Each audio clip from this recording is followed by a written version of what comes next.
হরে কৃষ্ণ। আর শয়ন একাদশী পালন করলে ভক্তদের সকল পাপ নাশ হয়, পূর্ণ অর্জিত হয় এবং 4 মাসের চাতুর্মাস ব্রতের সূচনা ঘটে। সনাতন ধর্ম অনুসারে এই পবিত্র তিথিতে ভগবান বিষ্ণু ক্ষীরসাগরে যোগনিদ্রায় প্রবেশ করেন। বিশ্বাস করা হয় এই ব্রত পালন করলে সমস্ত রকম পাপ ধ্বংস হয়, মানুষের মন ও জীবন পবিত্র হয় ও পালনের মাধ্যমে ভক্তের সমস্ত সৎ ইচ্ছা অভীষ্ট পূরণ হয়।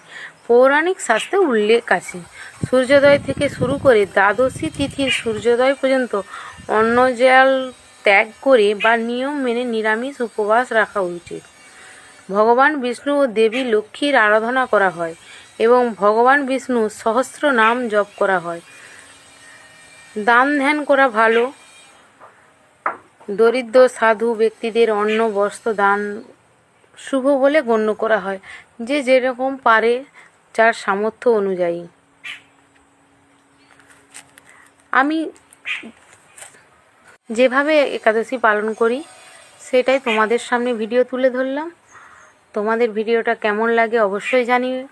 ভুল ভ্রান্তি হতেই পারে, তোমরা কিভাবে একাদশী পালন করো অবশ্যই আমাকে বলো। ভিডিও ভালো লাগলে অবশ্যই লাইক কমেন্ট শেয়ার করো। তো সারাদিনের মধ্যে ছোট ছোট ক্লিপ নিয়ে ভিডিও তুলে রেখেছিলাম, ভাবলাম তোমাদের মধ্যে শেয়ার করি। ভিডিও তুলতে গেলে কাজের তো অসুবিধা হয়ই, তাই সংসারে কাজ সেরেও ছোট ছোট ক্লিপ নিয়ে তোমাদের মাঝে ভিডিওটা শেয়ার করলাম।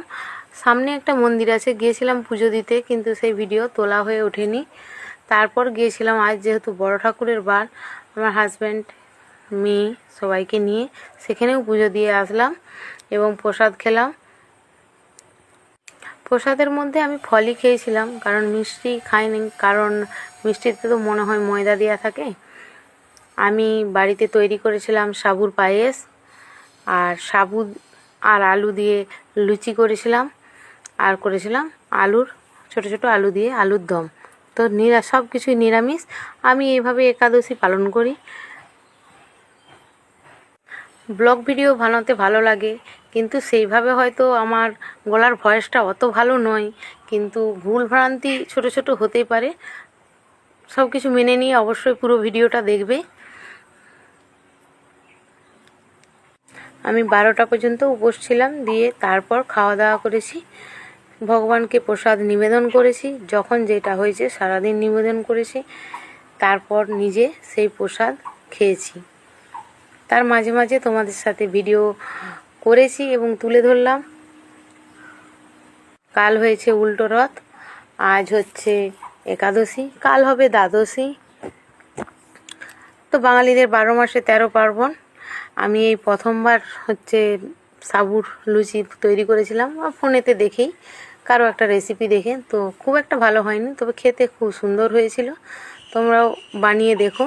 প্রথম ভয় পেয়ে গিয়েছিলাম যে কেমন হবে জানি না, তারপর ভগবানকে নিবেদন করেছিলাম। যেহেতু আজকে রান্নাবান্না করতে একটু দেরি হয়ে গেল, মন্দির 2 জায়গায় গিয়েছিলাম, সবশেষে প্রসাদ পেলাম। হরে কৃষ্ণ, সবাই ভালো থেকো।